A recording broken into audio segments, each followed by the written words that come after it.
I started getting media calls from journalists from all over the world in the middle of the night, 2, 3 in the morning. I was actually getting ready to go over to the club and work out. My wife said, hey, you need to pick up your phone because it's blowing up right now. And I knew immediately what was going on. We were aware that there was a vote being taken in Lausanne with the executive board of the IOC. Nobody had any anticipation or expectation that had anything to do with wrestling or any kind of problem with the Olympic status.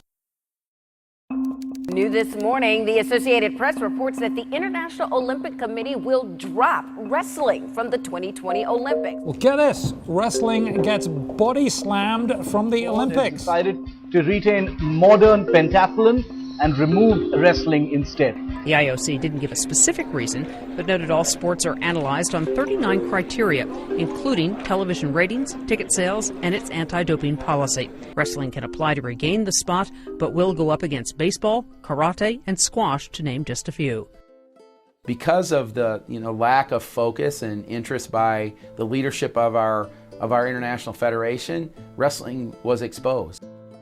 I might be a bit biased, but I mean, in my mind, wrestling is the most significant sport on the planet, maybe the most significant sport that man has ever known. Wrestling was part of the ancient Olympics in 708 BC. Wrestling has contributed to basically every Olympics in the game's history, but the IOC says it could not play a part in the future. This opportunity might be taken away from the next generation of wrestlers, people who always had that opportunity. Well, that can't happen, right? We can't let that happen. That's not an option. We weren't going to let wrestling come off the Olympic program. The wrestler's mentality would be to fight.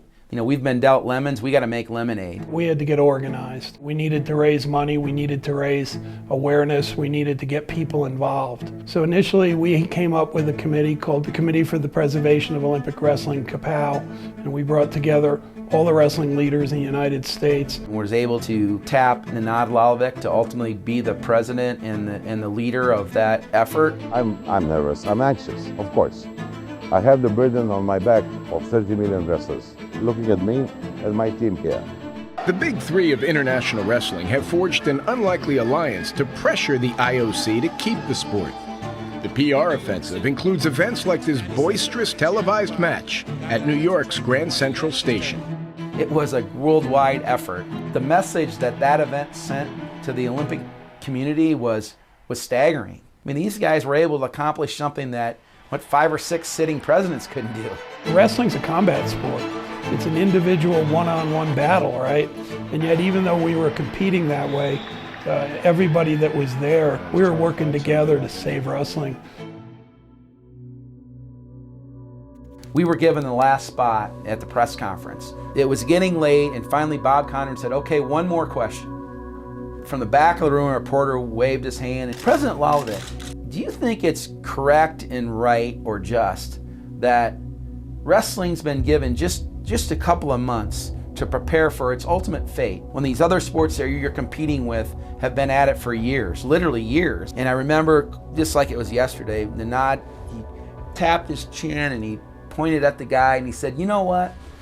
That's a really good question because that's not something that our sport's thought about for the last 3,000 years. This is a make-or-break day for Olympic wrestling. It's facing elimination from the games, but today an International Olympic Committee board decides if wrestling deserves a second chance. I mean, the process was pretty clear. Each one of the sports had an opportunity to present in the general session. We had a watch party here, which included a lot of our staff, some of our top supporters here in the community, and many of our athletes. We sat in the conference room that I'm sitting in right now and watched it live. For me, I had 2 press releases I had written. One said wrestling remains in the Olympic Games, and one said wrestling is no longer an Olympic sport. And I had to, at the minute that the decision was made, get that out to the world. Presentations take place, Q&A takes place, and then you just sit in the room and just like they're voting on where the Olympics are going. It's a vote by the session. I had the sheet in front of me and it had the sports listed on it. And I remember just staring at it and Jacques Rogue saying, and the sport, Ladies and gentlemen, I would announce the results. With 49 votes, wrestling has been elected for the 2020 He said the sport is wrestling with however many votes, and we just erupted. People were crying. I was crying, and I mean, it was a really cool moment. I'll never forget it. We had athletes in the room who would not have been able to go to the Olympics if we weren't successful. There was a lot of cheering and hugging and crying, but I still have to get back on my computer, send out the press release to say, hey, wrestling was just approved to remain in the Olympic Games. When I was asked what we're doing for the 10-year anniversary, and I said, we're saving up for the 25th. I firmly believe that the sport stands at the precipice of its golden age.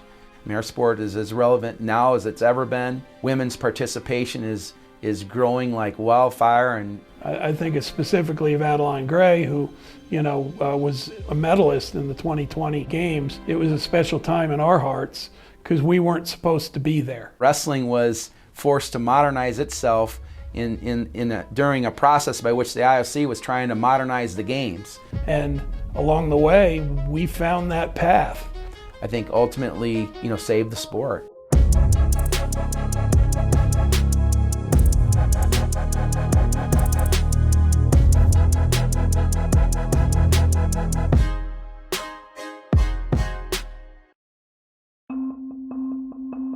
As someone who's enjoyed a long career in international sport, I've never seen a time when our world is more polarized and divided by politics and conflict and war.